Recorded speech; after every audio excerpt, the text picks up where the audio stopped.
Мен дүткүнтә нәҗнерім, ода ендір мана халмы келіне армын зұрғадықчы кечәл. Ода мадыны еврейн келен царандин сурна видін. Ода орыс келері келінәу. Дорогие друзья, здравствуйте! Мы сегодня начинаем 16-й урок, и сейчас мы изучим очень много интересного. Интересное на калмыцком будет звучать как сонин. Давайте запишем это слово. Сонин. Сонин — это будет интересный. Ода и клей. Давайте начнем. Итак, в калмыцком языке существует качественно указательные местоимения имы или тимы, которые мало того, что указывают на что-то, но говорят, что подчеркивают, что этот предмет обладает, или это явление какое-то обладает определенным качеством. Давайте рассмотрим это на примерах. Например, имы это будет значить эдакий, а тимы такой. Имы и тимы. Имы это эдакий, тимы это такой. Имы күн бәсін бәджі. Имы күн бәсін бәджі. Имы күн бәсін бәджі. Имы күн бәсін бәджі. Это будет значить, вот такой или эдакий оказался это человек. Имы күн бәсін бәджі. То есть качество какое-то, что он такой какой-то. Или другой пример. Тимы диктор. Тимы диктор манады бәне. Тимы диктор манады бәне. Такая книга у нас есть. Такая книга у нас. Мана — это наш, манады у нас. Тимы диктор манады бәне. Вот такой еще пример. Имы йосар кихы керекте. Имы йосар кихы керекте. Имы йосар кихы керекте. Имы йосар кихы керекте. Вот таким образом нужно делать. И таким вот образом нужно делать. Имы йосар кихы керекте. Или другой пример. Тимы кирик кеджи йовнау. Тимы кирик кеджи йовнау. Тимы кирик кеджи йовнау. Вот такое дело я сейчас делаю. Здесь в данном случае йовнав, глагол, обозначающий какое-то движение, будет обозначать продолжительность определенного какого-то процесса. В данном случае делание вот этого вот кирик. И на кирик кеджи йовнав, это значит, что вот такое вот, может быть сложное, может быть легкое, может быть интересное какое-то. Интересное будет, опять напоминаю словом сонен, дело я делаю. Также в калмыцком языке существует глагольное местоимение, то есть оно полностью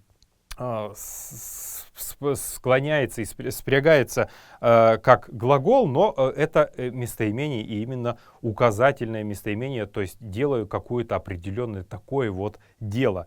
Например, би и гнев будет. Би, как мы помним, это я, и гнев будет значить делаю я. Би и гнев, би и гнев, би и гнев будет значить я буду делать эдак.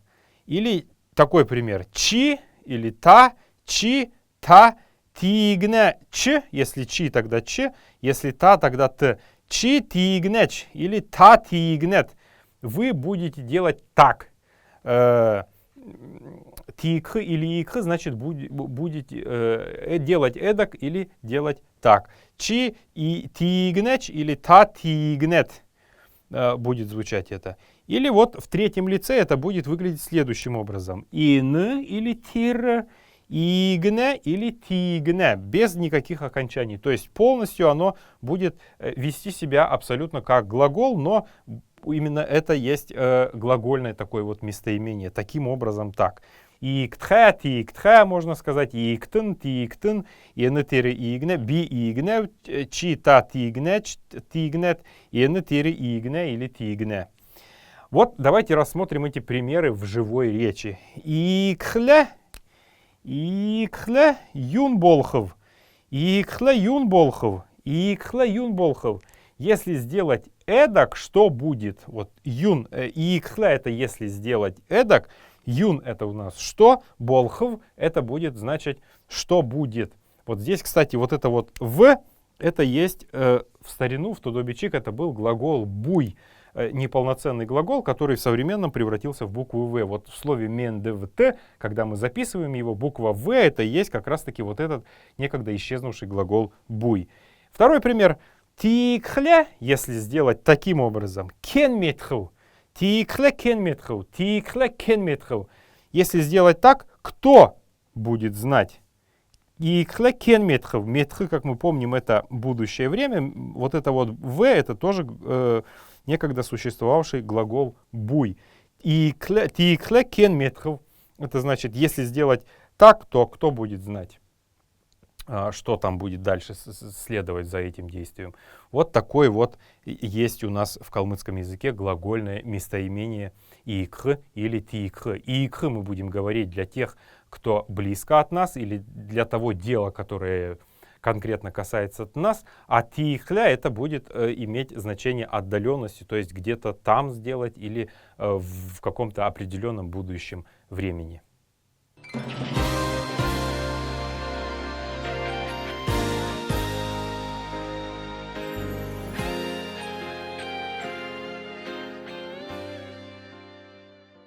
Качественно указательные местоимения «иимы» и «тиимы» в калмыцком языке могут склоняться по падежам.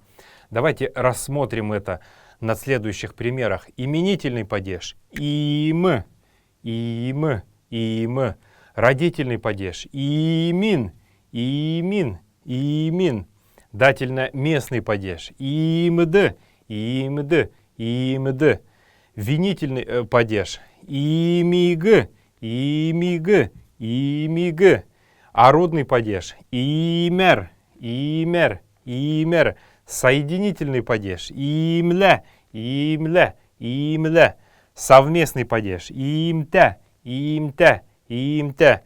Исходный падеж – «имес», «имес», «имес». Направительный падеж – «имур», «имур», «имур». То же самое будет происходить с качественно-указательным местоимением «тим», такой. Эдакий было это, а это будет у нас такой. Тим — это такой, тимин — это будет такого, тимд — такому, тимиг — такого, тимер — таким, тимляс — значит таким, тимте вместе с таким, тимес от такого, и тимюр будет к такому. Вот так по падежам они склоняются. Например, имин төля ради эдакого, тимин төля ради такого. Например, имды к таким дать, тимды к эдаким дать, тимды к эдаким дать. Вот такие вот склонения существуют у качественно указательных местоимений «им» и «тим». Это я даю для того, чтобы, если вы увидите где-то вдруг в какой-то литературе запись там «имин төля», «тимин төля», «имигаух», «тимиг» и так далее, то вы должны знать, что это имеет следующие склонения по падежам.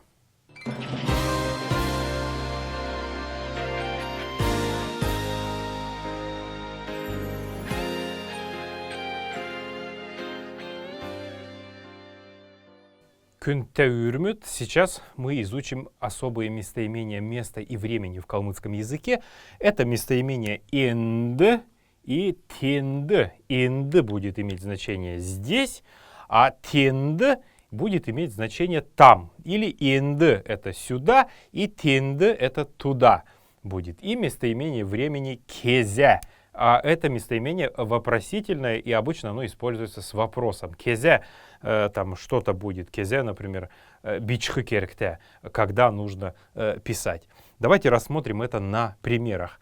«Би көділмішен кетіл», ой, «та көділмішен кетіл», «та көділмішен кетіл», пока вы будете делать свою работу, вот здесь вы должны понимать, что көділміш — это работа, а көділмішен — это свою работу, лично притяжательная частица. «Та көділмішен кетіл, би инды сунав». Пока вы будете делать свою работу, би — это я, инды — это здесь, сунав — буду сидеть. «Та көділмішен кетіл, би инды сунав». «Та көділмішен кетіл, би инды сунав». «Та көділмішен кетіл, би инды сунав». Вот такое предложение. Или другой пример. Та тинды отхла. Та тинды отхла. Отх, как мы знаем, это отправляться, значит. Та тинды отхла, это значит, когда или если вы отправитесь туда. Здесь в данном случае тинды будет использоваться не как там, а именно как туда. Та тинды отхла. Хотан иттн. Хотан иттн. Хоты — это у нас пища, еда. Хотан — это свою пищу, еду, или то, что будет предназначаться вам. Иттн — это поешьте. Та тинды отхла хотан иттн. Та тинды отхла хотан иттн. Та тинды отхла хотан иттн. Если, когда вы отправитесь или если вы отправитесь туда, покушайте пищу, будет значить. И вот такой пример со словом кезя. Вот оно, это слово у нас. Та кезя йоухар бенет. Та кезя йоухар бенет. Та кезя йоухар бенет.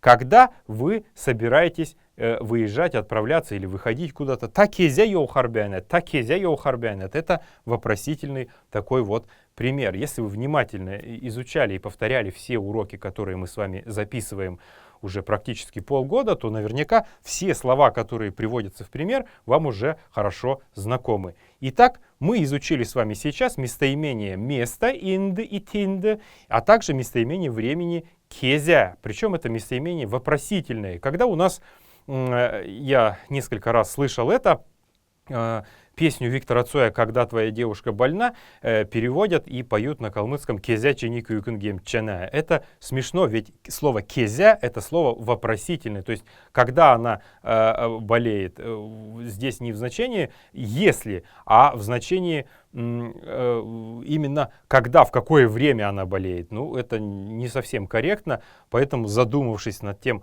переводом, который исполняют некоторые представители молодежи, нужно подумать о том, что это некорректный перевод песни Виктора Цоя.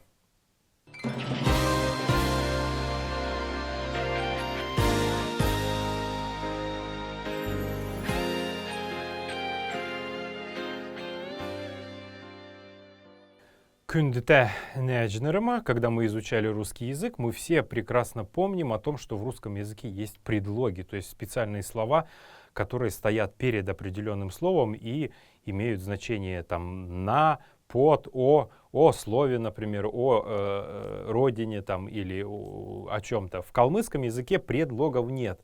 То есть все это называется послелогами, то есть стоящими после определенного слова. Не перед этим словом, не предлог, а послелог, то есть после слова стоящий. И на этом занятии мы выучим с вами два послелога, которые сегодня в наше время очень часто путают и даже носители калмыцкого языка. Это послелоги «тёля» и «туск». Давайте рассмотрим их подробно. «Тёля» будет переводиться как «ради» кого-то или чего-то, вместо кого-то или чего-то, за кого-то или что-то, ради чего или с какой целью совершается определенное действие. Этот предлог управляет родительным падежом, а потому все слова, этот послелог, прошу прощения, управляет родительным падежом, а потому все слова, стоящие перед ним, будут обязательно в родительном падеже. Давайте рассмотрим следующие примеры. Мини тёля, мы знаем, что би это я, а мини это будет мой или мое.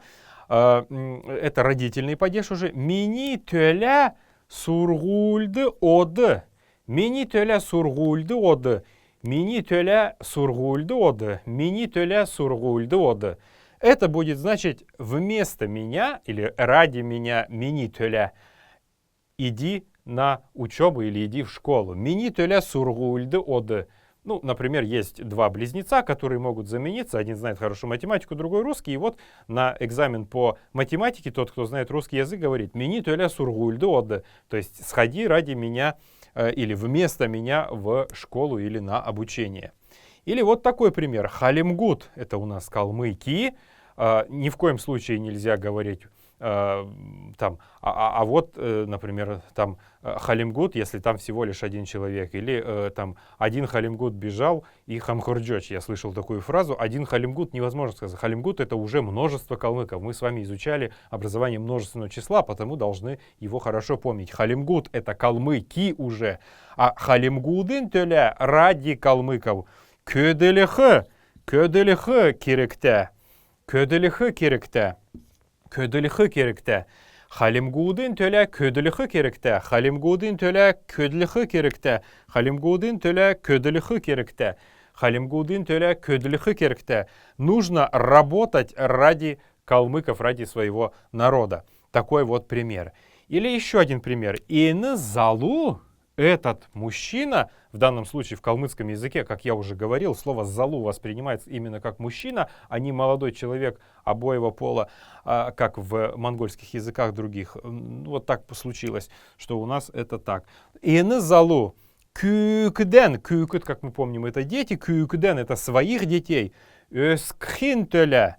Өскх — это будет выращивать, взращивать кого-то живого, детей, скот там или еще кого-то. Мало өскх, кюкден өскх. Өскхинтеля ради того, чтобы вырастить своих детей. И нызалу кюкден өскхинтеля. Газа за пределами чего-то, ну, конкретного места, например, за пределами Калмыкии. Газа көдельджи йовна. Көдельджи йовна. Йовна здесь будет подчеркивать, как и в прежнем примере, йовна будет подчеркивать, я уже приводил подобный пример, продолжительность какого-то действия. Ины залу кюкден өскхинтеля газа көдельджи йовна. Давайте вместе повторим это предложение. Ины залу кюкден өскхинтеля. Өскх — это глагол взращивать, но глаголы тоже у нас бывают в некоторых падежах, в частности в родительном падеже. Если они находятся перед словом «төля», то они обязательно должны быть в родительном падеже. И даже глаголы «Ины залу кюкден өскхин төля газа көділджі йовна». «Ины залу кюкден өскхин төля газа көділджі йовна». «Ины залу кюкден өскхин төля газа көділджі йовна».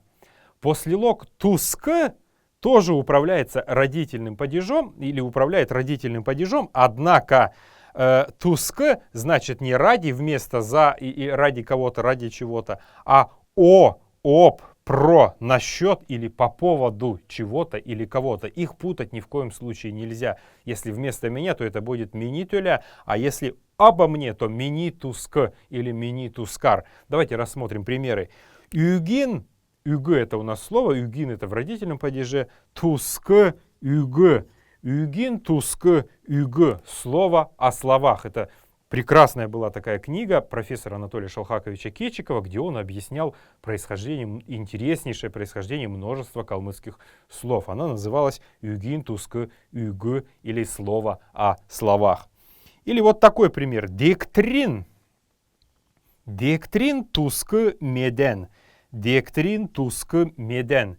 Дектрин, туск, меден. Дектрин, туск, меден. Меден — это информация или сообщение, то есть то, что нужно медхы или медюльхы. Медхы — это знать, или медюльхы — это то, что нужно заставить знать других. Дектрин, туск, меден — это информация или сообщение о книге. Ну вот, к примеру, учитель говорит вам или вашему ребенку в школе: подготовь сообщение об этой книге. Вот он скажет: «Дектрин, туск, меде, ке». То есть сделай, подготовь или бильд, подготовь сообщение об этой или иной какой-то книге. Дектрин, туск, меден, сообщение о книге. Или вот такой пример. Бакше, учитель. Мини-тускар. Надо сказать, что в разговорной речи, калмыцком языке, туск употребляется очень редко, а в большей степени употребляется послелог тускар в орудном падеже. Мини-тускар, бакши мини-тускар, то есть учитель обо мне, эдждым, эдждым, эдждым келихы. Бакши мини-тускар, эдждым келихы. Давайте повторим это. Бакши мини-тускар, эдждым келихы. Бакши мини тускар иечдым келихы. Бакши мини тускар иечдым келихы. Учитель обо мне, моей бабушке или маме, келихы это будет говорить, расскажет обо мне, маме моей или бабушке. Почему моей? Потому что иечдым, мы здесь уже изучали лично притяжательную частицу м, которая имеет значение мой, моя, мое и так далее. Поэтому бакши мини тускар иечдым келихы будет значить учитель расскажет моей маме или бабушке обо мне. И еще один пример. Чи тирыкюна. Чи это ты, тирыкюна того человека, тускар о том человеке будет значить суровче. Чи тирыкюна тускар суровче. Чи тирыкюна тускар суровче. Чи тирыкюна тускар суровче. Чи ты спрашивал о том человеке. Вот здесь тускар будет значить о или насчет, по поводу. Ты спрашивал по поводу того человека или о том человеке. Че тиркюна тускар суровче. Давайте проговорим это. Вы можете под эти все примеры подставлять другие какие-то слова, и они будут достаточно хорошо работать и в других языковых ситуациях. Чи тиркюна тускар суровче. Чи тиркюна тускар суровче. Чи тиркюна тускар суровче. Вот такие два есть послелога, которые, к сожалению, в современном калмыцком языке часто путают. Послелог тёля, имеющий значение ради, вместо, за, ради чего-то или кого-то, или с какой-то целью совершается действие. И предлог туск, послелог, точнее, туск, о, об, про, насчет, по поводу, который в разговорной речи в большинстве случаев употребляется или используется в орудном падеже тускар. Путать их не следует, они достаточно разные. Если один о чем-то, то один ради или вместо чего-то. Тёля это ради или вместо, тускар это о или об. Вот такие два предлога, запомните их и используйте в своей повседневной речи на калмыцком языке.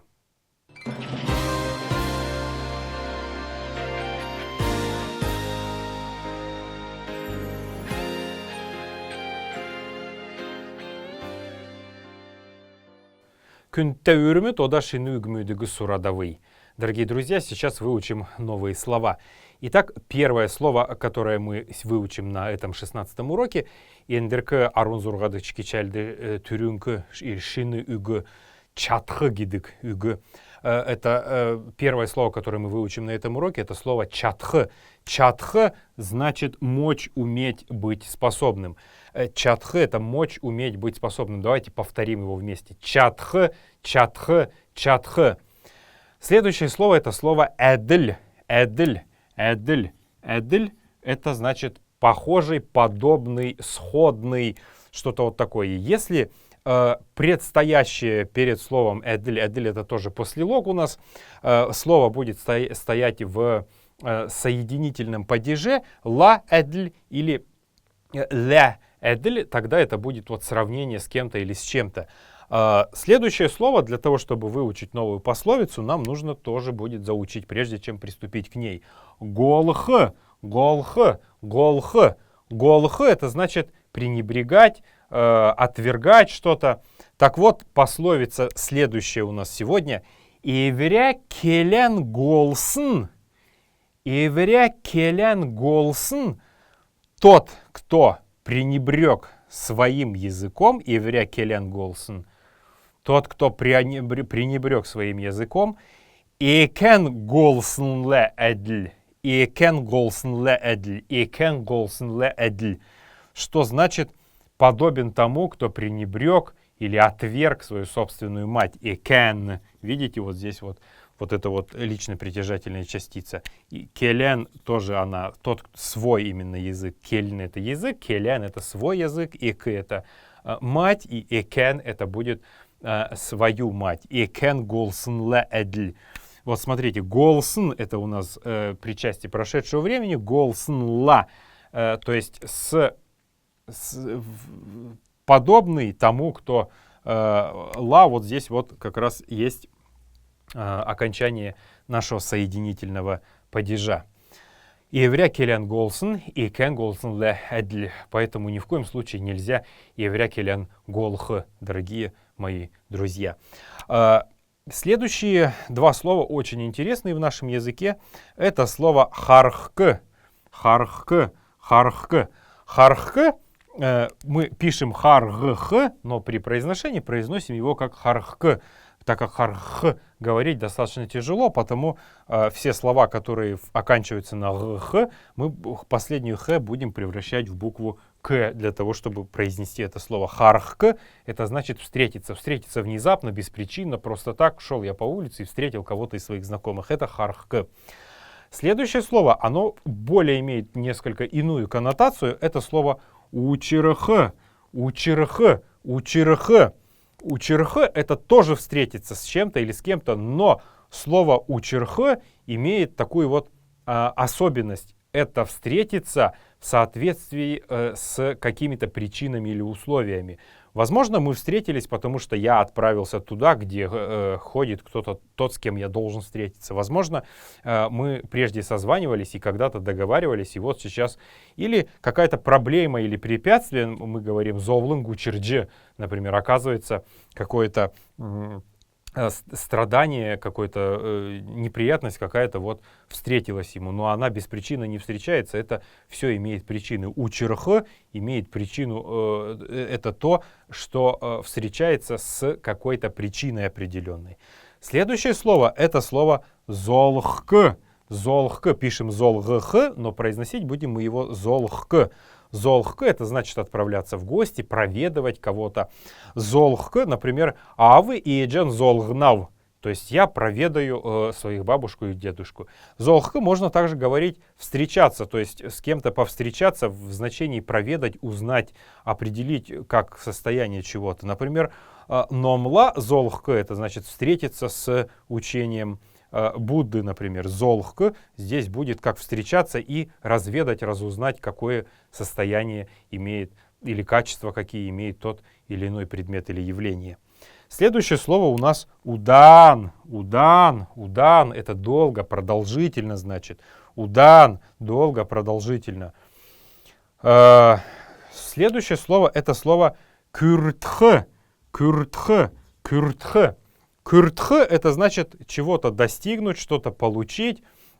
Можно даже сказать урвать, ну, прям совсем грубо, но кюртх можно и номды кюртх, то есть как бы приблизиться или получить немножко от, например, учения того же Будды там, или еще от чего-то.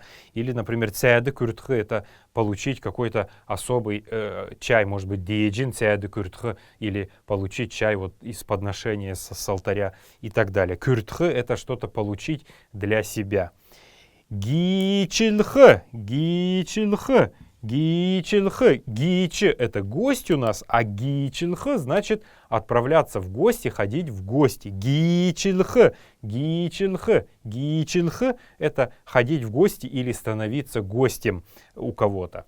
Зёх, следующее слово. Зёх. Зёх — это возить, тащить что-то много такого. Может быть, там белик гичлет, белик зёх, например. Это значит, будучи гостем, таскать много или тащить много подарков. Следующее слово тоже очень важное. Насн. Насн. Насн в калмыцком переводится как возраст. Однако, если смотреть старые тексты, написанные на Тудобичик, то насн — это больше даже не возраст, а именно срок жизненный. Вот такое интересное слово, то есть возраст как жизненный срок. Следующее слово, которое мы изучим на этом уроке, это слово «эльзя». «Эльзя». «Эльзя» — это счастье или благоденствие. И «эльзя», «эльзя» мы говорим, вот Эльза есть, Эльзята имя. «Эльзя» — это значит счастье или благоденствие. Вот такое калмыцкое имя, правда, в современном русском звучании уже. И еще одно слово кишик. Кишик. Кишик. Кишик, не кишке, а именно кишик правильно произносится это слово. Кишик — это какая-то благодать, благополучие какое-то, которое не спосылается нам сверху от Будд или там каких-то божеств, хозяев местности. Кишик — это вот такое вот благо, благодать или даже благосостояние, можно так сказать. Что касается слова «насн», то, например, в Хуруле можно увидеть 3 божества долголетия. Они называются Ут, Насна, Бурхт. Уты насна бурхыт. Уты это длинный, насн это возраст, насна это длинного возраста или длинного срока жизни или долголетия, мы можем еще сказать. Уты насна бурхыт это Будды, Бурхун это Будда, а бурхыт это Будды, Будды долголетия. Уты насна бурхыт, их три в Хуруле есть. Это Амитаюс, есть калмыцкое название каждого из них Белая Тара и Ушниша Виджая. Вот три вот этих божества называются Уты насна бурхыт. И последнее слово на сегодняшнем уроке будет слово Йоряль. Йоряль, Йоряль. Йоряль это благопожелание. Причем, когда мы приходим в Хурул, мы можем сказать, нам там именно кирикбяна, да, у меня есть вот такое одно дело, и Йоряль умшулха киркта. То есть нужно прочесть Йоряль. В последнее время было несколько вопросов, связанных с тем, почему Йоряль в Хуруле читают по усопшим. На самом деле Йоряль это благопожелание, независимо от того, живому или мертвому, это благопожелание. Но если человек умер, то ему нужно прочесть особую молитву благопожелания для того, чтобы он переродился в хорошем месте, в хорошем новом рождении. И для этого читается особый цикл молитв, которые по-калмыцки называются, в общем, Йоряль. Йоряль это значит молитвы, которые читаются с целью пожелания усопшим переродиться в другом месте. Поэтому слово Йоряль в качестве молитвы бояться не надо. Это такое же благопожелание, как, собственно, все благопожелания, которые мы с вами произносим там или здесь. А сейчас, дорогие друзья, давайте выучим одно короткое благопожелание.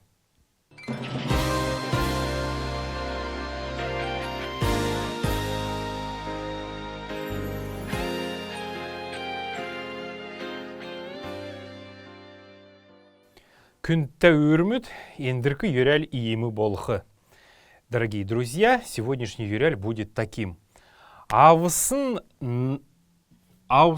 насын чын или насынтын өлзәті цаған халықта болтха. Өлзә кишікті күртіджі уты насы насылджі бә или бәтін. Здесь в данном случае, если мы будем говорить этот Йоряль на дне рождения или еще где-то, то мы должны будем понять, кому мы будем его говорить. Если это человек моложе нас по возрасту, то мы будем говорить «Аусын насынчын өлзәті цаған халықта болтха, өлзә кишікті күртіджі уты насы насылджі бә». Если же это будет человек старше нас по возрасту, то мы скажем так «Аусын насынтын», то есть ваш возраст или ваш жизненный срок новый, өлзәті цаған халықта болтха, өлзә кишікті күртіджі уты насы насылджі бәтін уже. Давайте теперь разберем каждое из этих слов. Авхы это у нас брать. Авсын, насын это будет взятый возраст. Дело в том, что калмыки считали и до сих пор считают, что каждый прожитый нами год это подарок божеств каких-то, уты насна, может быть, этих бурхот. И поэтому каждый год нужно будет, или вообще постоянно нужно его брать снова и снова, в зависимости от того, сколько буин или благих духовных заслуг существует. Поэтому аусын насын это значит полученный возраст. Мы получаем этот возраст для того, чтобы прожить его достойно. Поэтому именно говорят аусын насын, то есть взятый возраст, новый полученный возраст. Аусын насын, ну здесь чин или тын мы уже поняли. Өлзя, как мы понимаем, это у нас счастье. А өлзята, то есть пусть будет счастливым, это совместный падеж. Вот это вот та, как мы помним, это совместный падеж. Поэтому аусын насын чин или аусын насынтын өлзята, то есть пусть они будут со счастьем. Цаган халгы, это белая дорога в калмыцком. Цаган халхта, пусть они будут иметь белую счастливую дорогу, белый счастливый путь. Цаган халхта болтха, пусть будут. Аусын насынтын өлзәті, цаган халхта болтха, пусть взятый вами возраст будет счастливым или со счастьем и с ровным белым священным таким чистым путем.